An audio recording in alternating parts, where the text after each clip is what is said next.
हीरा का कहीं पता न चला और दिन गुजरते जाते थे। होरी से जहाँ तक दौड़ धूप हो सकी की, फिर हार कर बैठ रहा। खेती बाड़ी की भी फिक्र करना थी। अकेला आदमी क्या क्या करता। और अब अपनी खेती से ज़्यादा फिक्र थी पुनिया की खेती की। पुनिया अब अकेली होकर और भी प्रचंड हो गई थी। होरी को अब उसकी खुशामद करते बीतती थी। हीरा था तो वह पुनिया को दबाए रहता था। उसके चले जाने से अब पुनिया पर कोई अंकुश न रह गया था।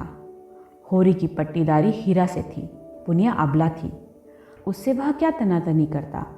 और पुनिया उसके स्वभाव से परिचित थी और उसकी सज्जनता का उसे खूब दंड देती थी।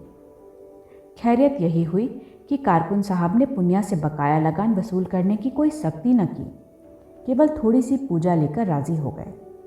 नहीं, होरी अपने बकाया के साथ उसका बकाया चुकाने के लिए भी कर्ज लेने को तैयार था। सावन में धान की रोपाई की ऐसी धूम रही कि मजूर न मिले और होरी अपने खेतों में धान न रोप सका। लेकिन पुनिया के खेतों में कैसे न रोपाई होती। होरी ने पहर रात रात तक काम करके उसके धान रोपे। अब होरी ही तो उसका रक्षक है। अगर पुनिया को कोई कष्ट हुआ तो दुनिया उसी को तो हंसेगी। नतीजा यह हुआ कि होरी की खरीफ की फसल में बहुत थोड़ा अनाज मिला और पुनिया के बखार में धान रखने की जगह न रही। होरी और धनिया में उस दिन से बराबर मनमुटाव चला आता था। गोबर से भी होरी की बोलचाल बंद थी। माँ बेटे ने मिलकर जैसे उसका बहिष्कार कर दिया था। अपने घर में परदेसी बना हुआ था। दो नावों पर सवार होने वालों की जो दुर्गति होती है वही उसकी हो रही थी। गांव में भी अब उसका उतना आदर न था। धनिया ने अपने साहस से स्त्रियों का ही नहीं पुरुषों का नेतृत्व भी प्राप्त कर लिया था। महीनों तक आसपास के इलाकों में इस कांड की खूब चर्चा रही, यहाँ तक कि वह एक अलौकिक रूप तक धारण करता जाता था। धनिया नाम है उसका जी, भवानी का इष्ट है उसे। दरोगा जी ने जो ही उसके आदमी के हाथ में हथकड़ी डाली कि धनिया ने भवानी का सुमिरन किया। भवानी उसके सिर आ गई। फिर तो उसमें इतनी शक्ति आ गई कि उसने एक झटके में पति की हथकड़ी तोड़ डाली और दरोगा की मूछें पकड़कर उखाड़ ली। फिर उसकी छाती पर चढ़ बैठी। दरोगा ने जब बहुत मानता की तब जाकर उसे छोड़ा। कुछ दिन तो लोग धनिया के दर्शनों को आते रहे। वह बात अब पुरानी पड़ गई थी, लेकिन गांव में धनिया का सम्मान बहुत बढ़ गया था। उसमें अद्भुत साहस है और समय पड़ने पर वह मर्दों के भी कान काट सकती है। मगर धीरे धीरे धनिया में एक परिवर्तन हो रहा था। होरी को पुनिया की खेती में लगे देखकर भी वह कुछ न बोलती थी। और यह इसलिए नहीं कि वह होरी से विरक्त हो गई थी, बल्कि इसलिए कि पुनिया पर उसे भी दया आती थी। हीरा का घर से भाग जाना उसकी प्रतिशोध भावना की तुष्टि के लिए काफ़ी था। इसी बीच में होरी को ज्वर आने लगा। फसली बुखार फैला था ही। होरी उसकी चपेट में आ गया और कई साल के बाद जो ज्वर आया तो उसने सारी बकाया चुका ली। 1 महीने तक होरी खाट पर पड़ा रहा। इस बीमारी ने होरी को तो कुचल डाला ही, पर धनिया पर भी विजय पा गई। पति जब मर रहा है तो उससे कैसा बैर। ऐसी दशा में तो बौरियों से भी बैर नहीं रहता। वह तो अपना पति है, लाख बुरा हो, पर उसी के साथ जीवन में 25 साल कटे हैं।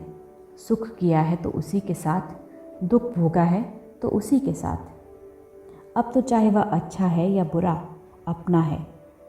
दाढ़ीदार ने मुझे सबके सामने मारा, सारे गांव के सामने मेरा पानी उतार लिया, लेकिन तब से कितना लज्जित है कि सीधे ताकता नहीं। खाने आता है तो सिर झुकाए खाकर उठ जाता है। डरता रहता है कि मैं कुछ कह न बैठूं। होरी जब अच्छा हुआ तो पति पत्नी में मेल हो गया था। एक दिन धनिया ने कहा, तुम्हें इतना गुस्सा कैसे आ गया? मुझे तो तुम्हारे ऊपर कितना ही गुस्सा आए, मगर हाथ ना उठाऊंगी। होरी लजाता हुआ बोला, अब उसकी चर्चा ना कर धनिया, मेरे ऊपर कोई भूत सवार था। इसका मुझे कितना दुख हुआ है वह मैं ही जानता हूँ। और जो मैं भी क्रोध में डूब मरी होती तो क्या मैं रोने के लिए बैठा रहता? मेरी लहाज भी तेरे साथ चिता पर जाती। अच्छा चुप रहो, बेबात की बात मत करो। गाय गई सो गई, मेरे सिर पर एक विपत्ति डाल गई। पुनिया की फिक्र मुझे मारे डालती है। इसीलिए तो कहते हैं भगवान घर का बड़ा न बनाए, छोटों को कोई नहीं हंसता, नेकी बदी सब बड़ों के सिर जाती है। माघ के दिन थे, महावट लगी हुई थी, घटाटोप अंधेरा छाया हुआ था। एक तो जाड़ों की रात, दूसरे माघ की वर्षा, मौत का सा सन्नाटा छाया हुआ था। अंधेरा तक न सूझता था। होरी भोजन करके पुनिया के मटर के खेत की मेड़ पर अपने मड़ैया में लेटा हुआ था। चाहता था शीत को भूल जाए और सो रहे, लेकिन तार तार कंबल और गटी हुई मिर्जाई और शीत के झोंके से गीली पुआल, इतने शत्रुओं के सम्मुख आने का नींद में साहस न था। आज तमाकू भी न मिला कि उसी से मन बहलाता। उपला सुलगा लाया था, पर शीत में वह भी बुझ गया। बेवाय फटे पैरों को पेट में डालकर और हाथों को जांघों के बीच में दबाकर और कंबल में छुपाकर अपने ही गर्म सांसों से अपने को गर्म करने की चेष्टा कर रहा था। 5 साल हुए यह मिर्जई बनवाई थी। धनिया ने एक प्रकार की ज़बरदस्ती बनवा दी थी। वही जब एक बार काबुली से कपड़े लिए थे, जिसके पीछे कितनी सांसत हुई, कितनी गालियां खानी पड़ी। और यह कंबल उसके जन्म से भी पहले का है। बचपन में अपने बाप के साथ वह इसी में सोता था।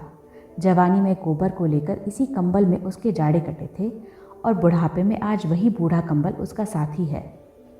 पर अब वह भोजन को चबाने वाला दांत नहीं, दुखने वाला दांत है। जीवन में ऐसा तो कोई दिन ही नहीं आया कि लगान और महाजन को देकर कभी कुछ बचा हो, और बैठे बैठाए यह एक नया जंजाल पड़ गया। न करो तो दुनिया हंसे, करो तो यह संशय बना रहे कि लोग क्या कहते हैं। सब यह समझते हैं कि वह पुनिया को लूट लेता है, उसकी सारी उपज घर में भर लेता है। एहसान तो क्या होगा, उल्टा कलंक लग रहा है। और उधर भोला कई बेर याद दिला चुके हैं कि कहीं कोई सगाई का डौल करो, अब काम नहीं चलता। शोभा उससे कई बार कह चुका है कि पुनिया के विचार उसकी ओर से अच्छे नहीं हैं। न हो, पुनिया की गृहस्थी तो उसे संभालनी ही पड़ेगी, चाहे हंसकर संभाले या रोकर। धनिया का दिल भी अभी तक साफ नहीं हुआ। अभी तक उसके मन में मलाल बना हुआ है।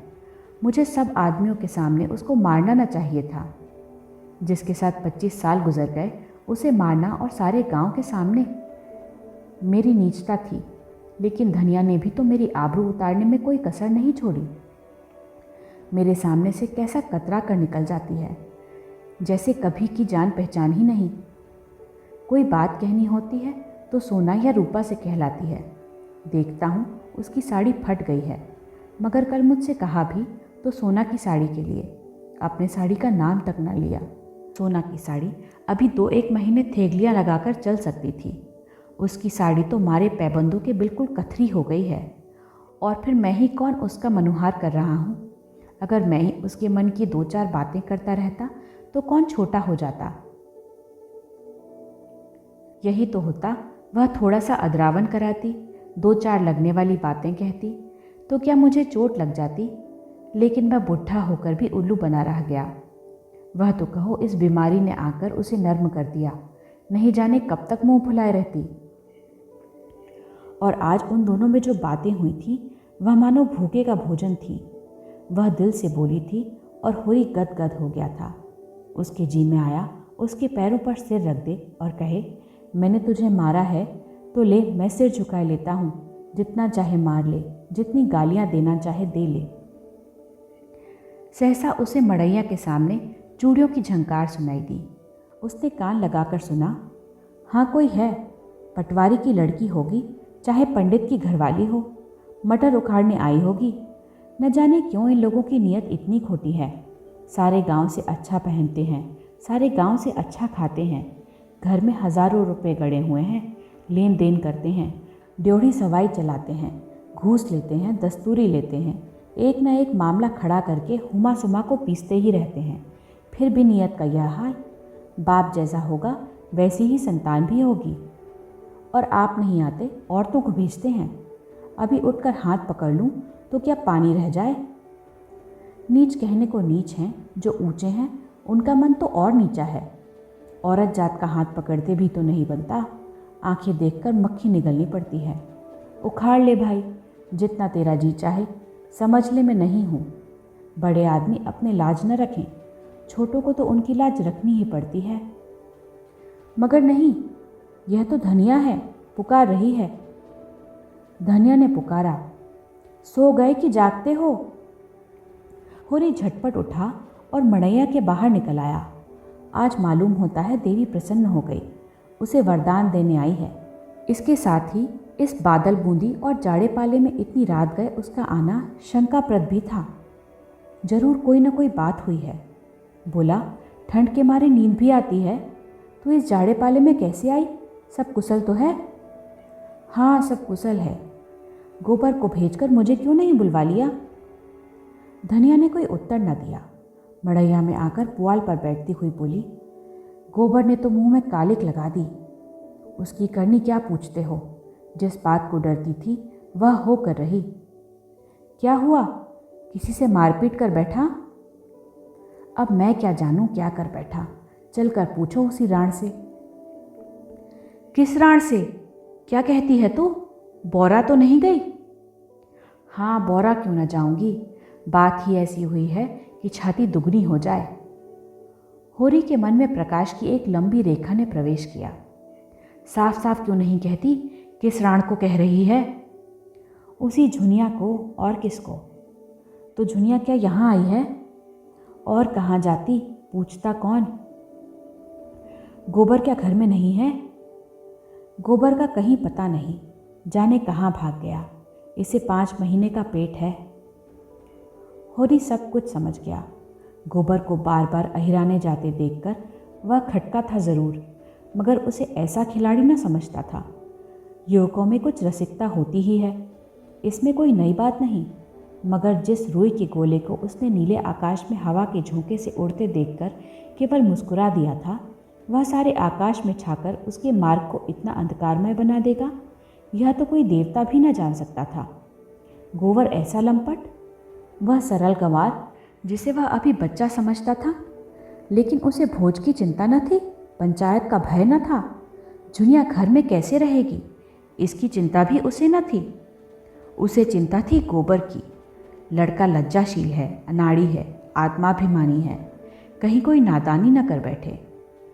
घबरा कर बोला, झुनिया ने कुछ कहा? नहीं, गोबर कहाँ गया? उससे कहकर ही गया होगा। धनिया झुंझला कर बोली, तुम्हारी अक्कल तो घास खा गई है। उसकी चहेती तो यहाँ बैठी है, भागकर जाएगा कहाँ? यहीं कहीं छिपा बैठा होगा, दूध थोड़े ही पीता है कि खो जाएगा। मुझे तो इस कलमुही झुनिया की चिंता है कि इसे क्या करूं।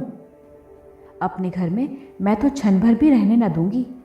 जिस दिन गाय लाने गया है उसी दिन दोनों में ताक झांक होने लगी। पेट न रहता तो अभी बात न खुलती, मगर जब पेट रह गया तो झुनिया लगी घबराने, कहने लगी कहीं भाग चलो। गोबर टालता रहा, एक औरत को साथ लेके कहाँ जाए, कुछ ना सूझा। आखिर जब आज वह सिर हो गई कि मुझे यहाँ से ले चलो, नहीं मैं परान दे दूंगी, तो बोला, तू चलकर मेरे घर में रह, कोई कुछ न बोलेगा, मैं अम्मा को मना लूँगा। यह गधी उसके साथ चल पड़ी। कुछ दूर तो आगे आगे आता रहा, फिर न जाने किधर सरक गया। यह खड़ी खड़ी उसे पुकारती रही। जब रात भीग गई और वह न लौटा, भागी यहाँ चली आई। मैंने तो कह दिया, जैसा किया है उसका फल भोग। चुड़ैल ने लेके मेरे लड़के को चौपट कर दिया। तब से बैठी रो रही है, उठती ही नहीं। कहती है, अपने घर कौन मुंह लेकर जाऊं? भगवान ऐसी संतान से तो बांझ ही रखें तो अच्छा। सवेरा होते होते सारे गांव में कांव कांव मच जाएगी। ऐसा जी होता है माहुर खा लूं। मैं तुमसे कहे देती हूँ, मैं अपने घर में न रखूँगी। गोबर को रखना हो तो अपने सिर पर रखे। मेरे घर में ऐसी छत्तीसियाँ के लिए जगह नहीं है, और अगर तुम बीच में बोले तो फिर या तो तुम ही रहोगे या मैं ही रहूँगी। होरी बोला, तुझसे बना नहीं, उसे घर में आने ही ना देना चाहिए था। सब कुछ कह के हार गई, टलती ही नहीं, धरना दिए बैठी है। अच्छा चल, देखूं कैसे नहीं उठती, घसीट कर बाहर निकाल दूंगा। दाढ़ीदार भोला सब कुछ देख रहा था, पर चुप्पी साधे बैठा रहा। बाप भी ऐसे बेहया होते हैं। वह क्या जानता था इनके बीच क्या खिचड़ी पक रही है। जानता क्यों नहीं था? गोबर दिन रात घेरे रहता था तो क्या उसकी आंखें फूट गई थीं? सोचना चाहिए था ना कि यहाँ क्यों दौड़ दौड़ आता है। चल, मैं झुनिया से पूछता हूँ ना। दोनों मड़ैया से निकलकर गांव की ओर चले। होरी ने कहा, 5 घड़ी के ऊपर रात हो गई। धनिया बोली, हाँ और क्या, मगर कैसा सोता पड़ गया है, कोई चोर आए तो सारे गांव को मूस ले जाए। चोर ऐसे गांव में नहीं आते, धनियों के घर आते हैं। धनिया ने ठिठक कर होरी का हाथ पकड़ लिया और बोली, देखो हल्ला ना मचाना, नहीं सारा गांव जाग उठेगा और बात फैल जाएगी। होरी ने कठोर स्वर में कहा, मैं यह कुछ नहीं जानता, हाथ पकड़कर घसीट लाऊंगा और गांव के बाहर कर दूंगा। बात तो एक दिन खुलनी ही है, फिर आज ही क्यों न खुल जाए। वह मेरे घर आई क्यों? जाए जहाँ गोबर है उसके साथ कुकर्म किया तो क्या हमसे पूछ कर किया था? धनिया ने फिर उसका हाथ पकड़ा और धीरे से बोली, तुम उसका हाथ पकड़ोगे तो वह चिल्लाएगी, तो चिल्लाया करे। मुदा इतनी रात गए, अंधेरे सन्नाटे रात में जाएगी कहाँ, यह तो सोचो। जाए जहाँ उसके सगे हों, हमारे घर में उसका क्या रखा है? हाँ लेकिन इतनी रात गए, घर से निकालना उचित नहीं, पाँव भारी हैं, कहीं डर डर आ जाए तो और अगत हो। ऐसी दशा में कुछ करते धरते भी तो नहीं बनता। हमें क्या करना है, मरे या जिए, जहाँ चाहे जाए। क्यों अपने मुंह में कालिख लगाऊं, मैं तो गोबर को भी निकाल बाहर करूंगा। धनिया ने गंभीर चिंता से कहा, कालिख जो लगनी थी वह तो अब लग चुकी, वह अब जीते जी नहीं छूट सकती। गोबर ने नौका डुबो दी। गोबर ने नहीं, डुबाई इसी ने, वह तो बच्चा था, इसके पंजे में आ गया। किसी ने डुबाई, अब तो डूब गई। दोनों द्वार के सामने पहुंच गए। सहसा धनिया ने होरी के गले में हाथ डालकर कहा, देखो तुम्हें मेरी सौंह, उस पर हाथ न उठाना, वह तो आप ही रो रही है। भाग की खोटी न होती तो यह दिन ही क्यों आता। होरी की आंखें आर्द्र हो गईं। धनिया का यह मातृ स्नेह उस अंधेरे में भी जैसे दीपक के समान उसकी चिंता जर्जर आकृति को शोभा प्रदान करने लगा। दोनों ही के हृदय में जैसे अतीत यौवन सचेत हो उठा। होरी को इस बीत यौवना में भी वही कोमल हृदय बालिका नजर आई जिसने 25 साल पहले उसके जीवन में प्रवेश किया था। उस आलिंगन में कितना अथाह वात्सल्य था जो सारे कलंक, सारी बाधाओं और सारी मूलबद्ध परंपराओं को अपने अंदर समेटे लेता था। दोनों ने द्वार पर आकर किवाड़ों के दराज से अंदर झांका। दीवट पर तेल की कुप्पी जल रही थी और उसके मध्यम प्रकाश में झुनिया घुटने पर सिर रखे द्वार की ओर मुंह किए अंधकार में उस आनंद की खोज कर रही थी जो एक क्षण पहले अपने मोहिनी छवि दिखाकर विलीन हो गया था। वह आगत की मारी, व्यंग्य बाणों से आहत और जीवन के आघातों से व्यथित किसी वृक्ष की छांक खोजती फिरती थी और उसे एक भवन मिल गया था जिसके आश्रय में वह अपने को सुरक्षित और सुखी समझ रही थी। पर आज वह भवन अपना सारा सुख विलास लिए अलादीन के राजमहल की भांति गायब हो गया था और भविष्य एक विकराल दानव के समान उसे निगल जाने को खड़ा था। एकाएक द्वार खुलते और होरी को आते देखकर वह भय से कांपती हुई उठी और होरी के पैरों पर गिरकर रोती हुई बोली, दादा अब तुम्हारे सिवाय मुझे दूसरा ठौर नहीं है, चाहो मारो चाहे काटो, लेकिन अपने द्वार से दुरदुराओ मत। होरी ने झुककर उसकी पीठ पर हाथ फेरते हुए प्यार भरे स्वर में कहा, डर मत बेटी, डर मत, तेरा घर है, तेरा द्वार है, तेरे हम हैं, आराम से रह। जैसी तू भोला की बेटी है वैसी ही मेरी बेटी है। जब तक हम जीते हैं किसी बात की चिंता मत कर, हमारे रहते कोई तुझे तिरछी आंखों से ना देख सकेगा। भोज भात जो लगेगा वह हम सब दे लेंगे, तू खातिर जमा रख। झुनिया सांत्वना पाकर और भी होरी के पैरों में चिमट गई और बोली, दादा अब तुम ही मेरे बाप हो और अम्मा तुम ही मेरी माँ हो। मैं अनाथ हूँ, मुझे शरण दो, नहीं मेरे काका और भाई मुझे कच्चा ही खा जाएंगे। धनिया अपने करुणा के आवेश को अब न रोक सकी, बोली, तू चल घर में बैठ, मैं देख लूँगी काका और भैया को, संसार में उन्हीं का राज नहीं है। बहुत करेंगे अपने गहने ले लेंगे, फेंक देना उतार कर।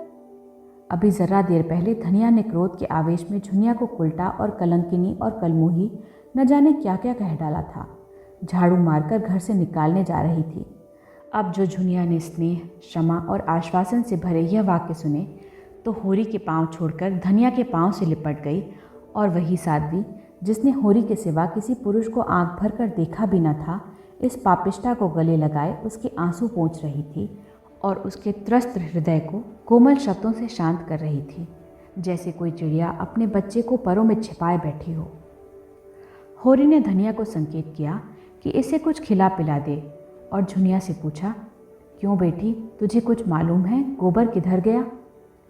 झुनिया ने सिसकते हुए कहा, मुझसे तो कुछ नहीं कहा, मेरे कारण तुम्हारे ऊपर। यह कहते कहते उसकी आवाज़ आंसुओं में डूब गई। होरी अपनी व्याकुलता न छिपा सका। जब तूने आज उसे देखा तो कुछ दुखी था? बातें तो हंस हंस कर रहे थे, मन का हाल भगवान जाने। तेरा मन क्या कहता है गांव में ही कि कहीं बाहर चला गया? मुझे तो शंका होती है कहीं बाहर चले गए हैं। यही मेरा मन भी कहता है। कैसी नादानी की, हम उसके दुश्मन थोड़े ही थे। जब भली या बुरी एक बात हो गई तो वह निभानी पड़ती है। इस तरह भागकर तो उसने हमारी जान आफत में डाल दी। धनिया ने झुनिया का हाथ पकड़कर अंदर ले जाते हुए कहा, कायर कहीं का, जिसकी बाह पकड़ी उसका निबाह करना चाहिए कि मुंह में कालिक लगाकर भाग जाना चाहिए। अब जो आए तो घर में बैठने न दूँ। होरी वहीं पुआल पर लेटा। गोबर कहाँ गया, यह प्रश्न उसके हृदयाकाश में किसी पक्षी की भांति मंडराने लगा।